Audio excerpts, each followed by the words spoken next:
accountability. I just want to make sure, yeah, I think I changed the title. We're good to go. Okay, so we are going to first ask you, if you're watching this on YouTube, please hit the bell so that every time I go live, you stop whatever you're doing and you pick up what I'm dropping off. Okay, so when I start a new practice member, and we talk goal, always on the first visit we talk goals, because people come to my practice when they have specific health goals that they want to accomplish, right? That's why people go to a wellness practitioner.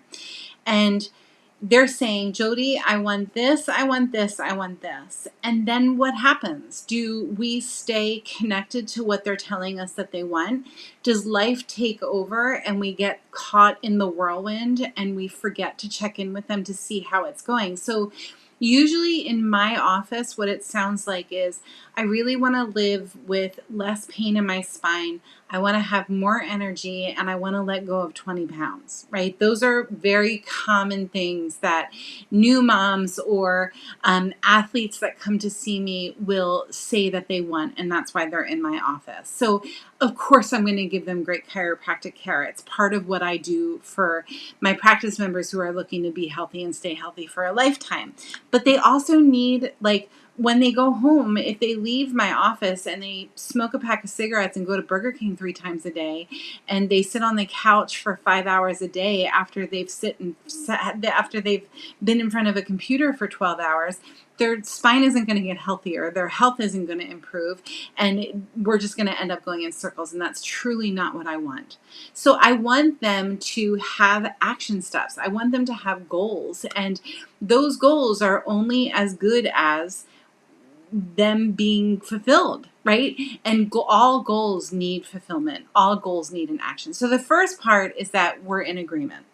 And the agreement is going to sound something like this. Sally, I hear you telling me that you want to drop 10 pounds. I hear you telling me that you want to be more flexible in your spine. And I hear you telling me that you want to sleep better. Is that true? Is that right? Are we on the same page?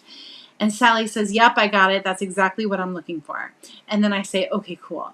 So Sally, what I want you to do is, I have a couple of different things that I move my practice members through for at-home work, right? Play work, homework, whatever you want to call it. One of my favorite go-tos is called the workout of 100s. It's 100 squats, 100 push-ups, and 100 sit-ups every day. And they can break it down into 20s or 10s or 25s, however it works for them. And then I go through with them, this is really important, I go through with them the variation of each movement for what their body is ready for. Some of my practice members can't do a push-up, and some of them can't do a sit-up, but they can do a variation of it. And I go through that with them. Sometimes I'll even video it with them. If I'm really on my game, I'll have the video ready to go before I even meet with them. That's automation. That's automation right there. So the first thing is, Sally, I'm going to have you do the workout of 100s every day for 100 days.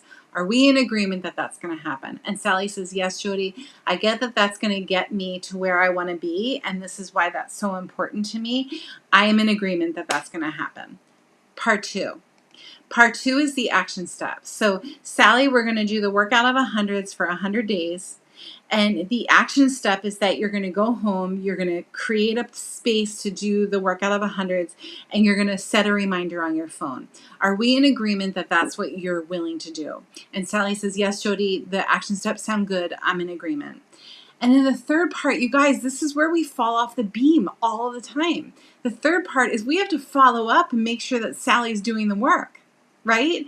We have to check in with Sally in a week and say, hey, Sally, I know that we talked about the workouts of 100s a week ago. How's it going?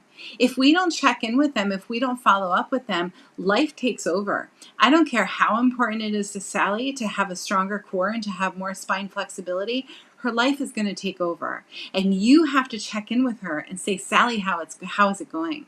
Or you need to delegate that piece, however you need to do it. So let me just give you one more example. So we're going to just back out of this. Okay.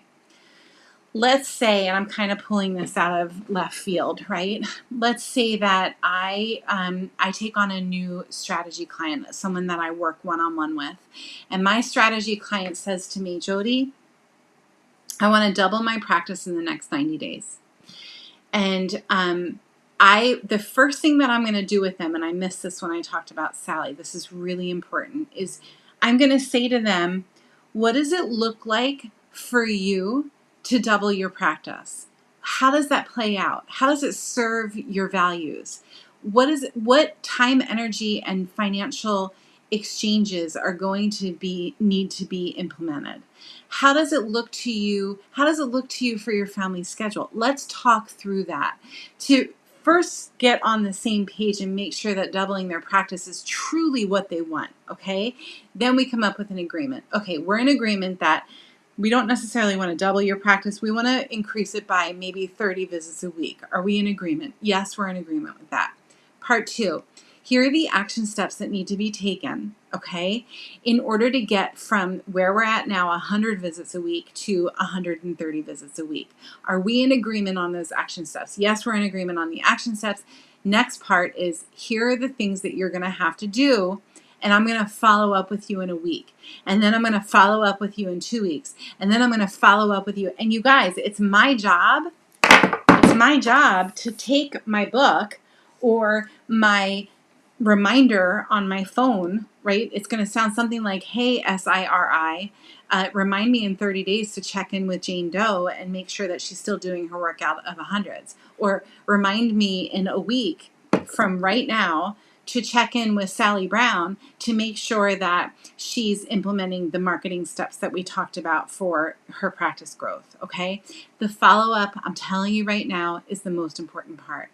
Anybody can make a plan. Anybody can list out what they want. But if you have somebody saying, hello, how's it going? Are you doing the things that we agreed to? Then they know that you're watching. Then they know that you know. I'm just going to share my screen with you for a minute. And this is actually the client accountability that we have in Staffless Practice Academy. This is the chart that we use. And the chart that we use it's very vanilla, right?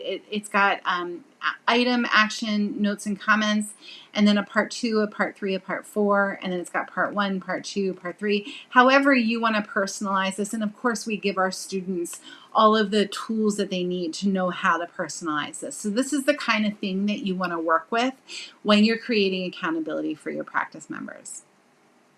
Okay, so those are the pieces when it comes to accountability. You want accountability to be front and center when you're setting goals with the people who you're serving, and you want the people who you're serving to be hitting those goals so that they keep coming back to you and they get what you do and they share what you do with the entire community. Let me know if you have any questions. I hope that was helpful.